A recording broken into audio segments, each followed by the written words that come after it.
Well, we've been on the road about 3.5 months, so it is time to rotate the tires. We found a good parking spot for a couple of hours, and Keith is getting ready to take one of the tires off. See all the lug nuts down there, and this is the special one that's for the CTIS that allows it to work together. So he's going to finish taking off this.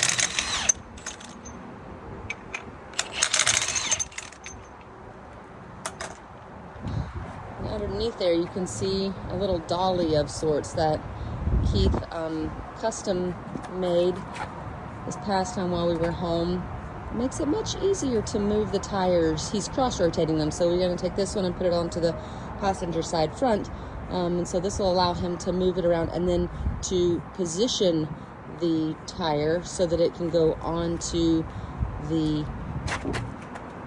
truck in the right spot. Where that CTIS nut is a special one and can only go in that one spot. So it's a pain in the behind when you have to get it in place without something to assist.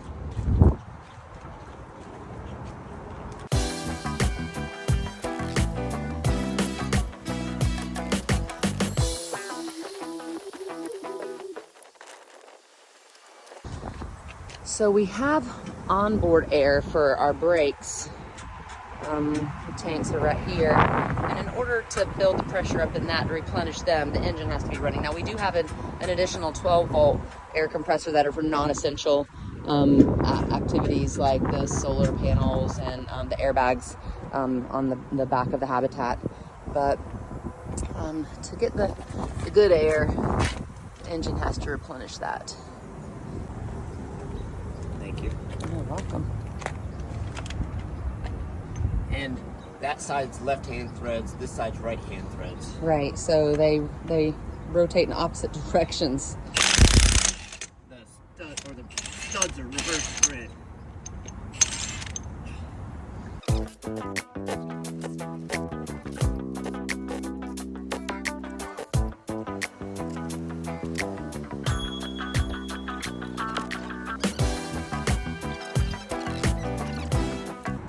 The rollers down there, the silver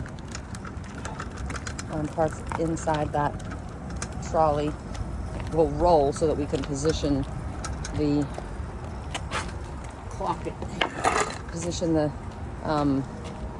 tire correctly, as Keith just said, so we can clock it and get that CTIS, that bigger hole there, Here. to where this one needs to be. There we go.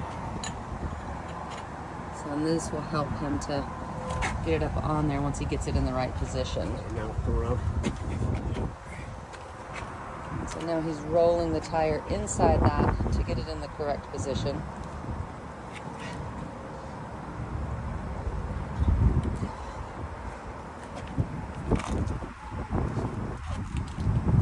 The trolley system will slide right in and over.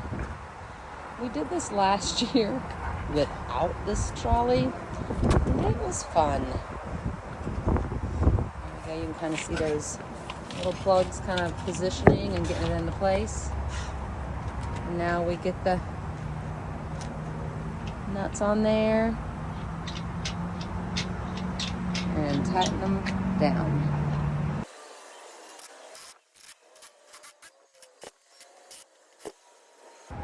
You can see he's turning those to the left. No righty-tighty, lefty-loosey here.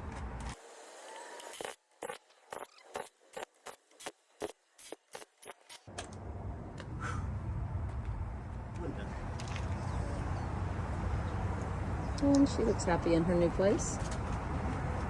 Now just to take apart the trolley, not the pulley, the trolley. And I'll put it on Mistress here and move her over to the front passenger side. So the perspective might be a little difficult just from on film, but just try to get you to see how this is wearing. You're gonna see it's coming down a little bit here. It's kind of wearing out on this edge here. Same with this one. This one's leaning, so it's a little bit more difficult. But it's kind of wearing out more here. I walk back to the one we just moved from the other side. You can see that it's nice and flat here. So it's worn down on that other side. So now we'll be able to get some even wear on them. So we're using an old leveling block to be able to raise this up just a bit. To be able to get the tire up and off the ground. Got it. And, yep, I'm gonna hold it for him. And he's gonna do the same thing, put those threaded rods in through the receivers on that side and get it snugged in.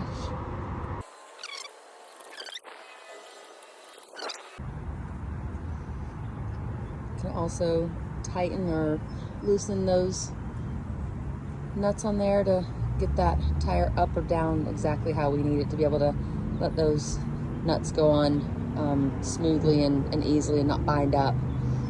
And you'll notice as he's putting these on that now we're back to the old norm of righty-tighty. A couple more to get on and then we'll start tightening them.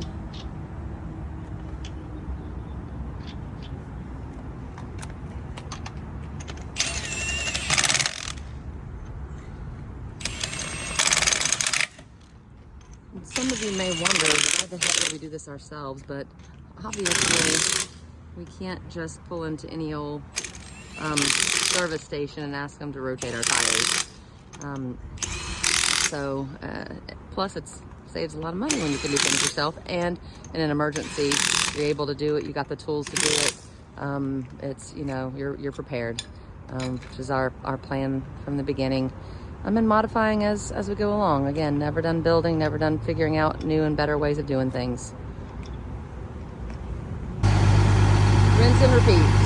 We have the truck running to get the air built back up again. We're gonna move all of the tools to the other set and get the jack stands out from under there. Move the bottle jacks to where it needs to be, and do the same thing with the rear passenger and the front driver.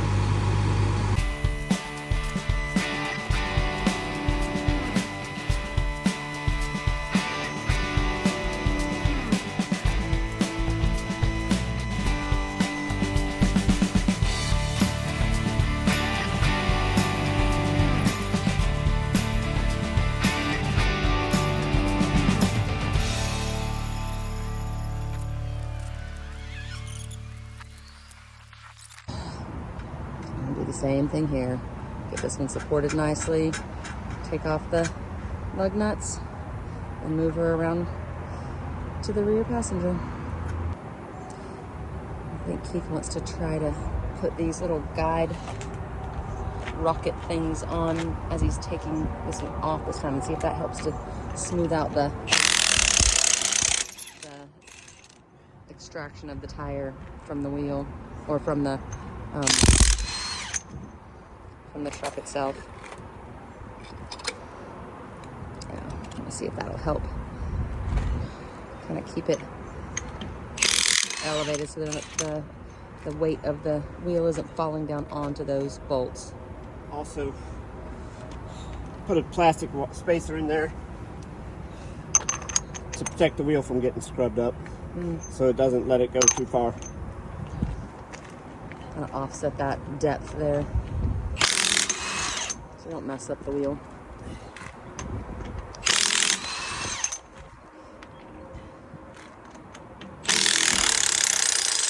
And these are what's called 2 or 3 part wheels, Keith?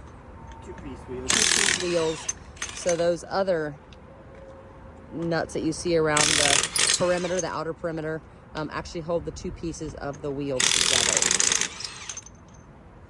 So we've had to take that apart before when we've had to actually replace an entire tire, put it back on that wheel, and there's an O-ring between them as well. Let's see if that works better. Oh, it does seem to be coming off a little smoother. Yep. Excellent. Okay.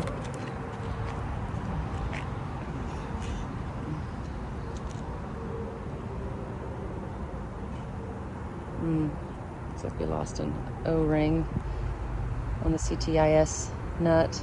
Came off, he put it back on.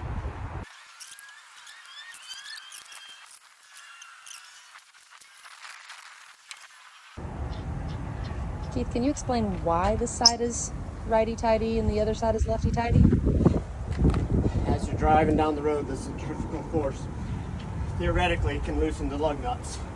So it's to keep things from loosening up as we're driving down the road. Yep.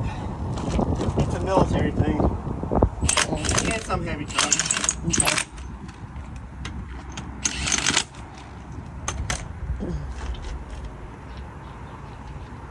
And we'll just get this one all tightened down and go put the other one on. So here's from the inside of the wheel, that O-ring that came out earlier, how it seals the air that's going into the CTIS system. And then the hole in the wheel is where it goes into the tire area. To air it up or allow air to escape from it. And we found it, the one we've been looking for, the last one.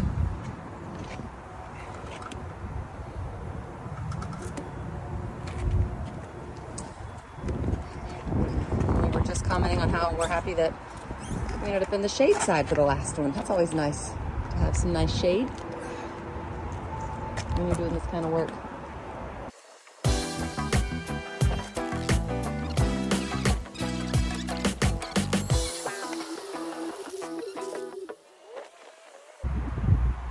And you may wonder why there's no threads out here. It's a design. The amount of thread that you're not seeing there is inside, so you still have full thread engagement. And this equipment that you're seeing us use, actually, of course, the threaded rods come apart, come out of there completely. Both ends are separate. So we just store everything up in our storage box at the top. We rarely have to get into those things, so it's a nice place to have them be out of our way, but still accessible when we need them.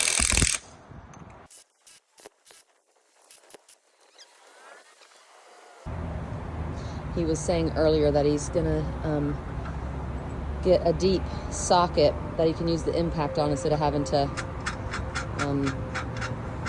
manhandle those so much. He'll have to put some on that are, nut shaped, but it'll be nicer than having to manually screw those on and off so tightly. So we have the washer and the nuts. And obviously you guys have been seeing this one come apart.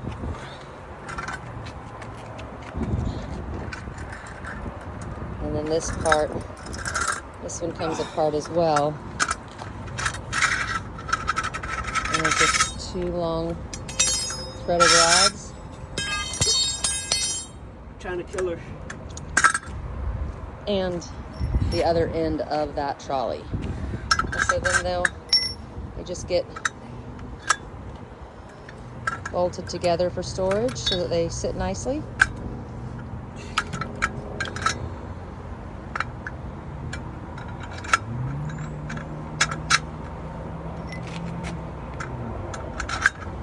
And we'll put those back up in the storage box in a minute, and those threaded rods just go right on there so they're kept safe.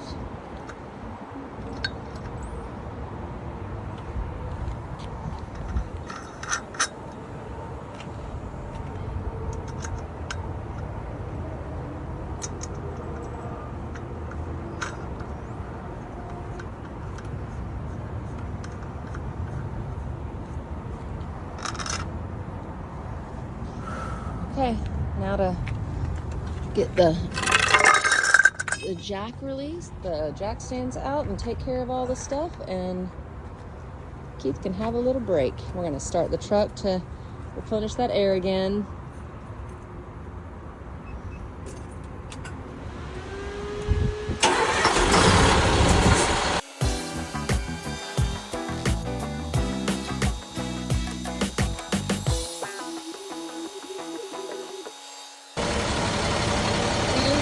one of these jack stands in here, so if we have the flat, we can easily access things on the road. There's our spare, of course. But the other jack stand, since we only need it when we're maintenancing, we do keep it up top in that storage box as well.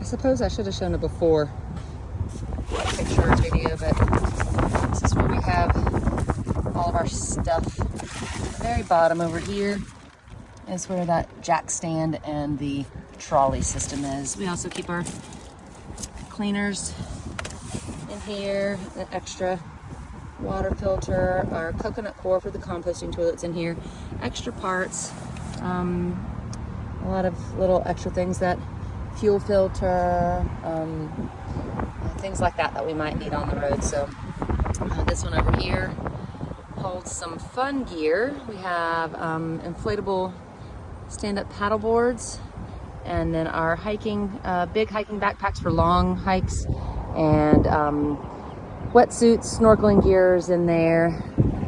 So this is the business and this is the party.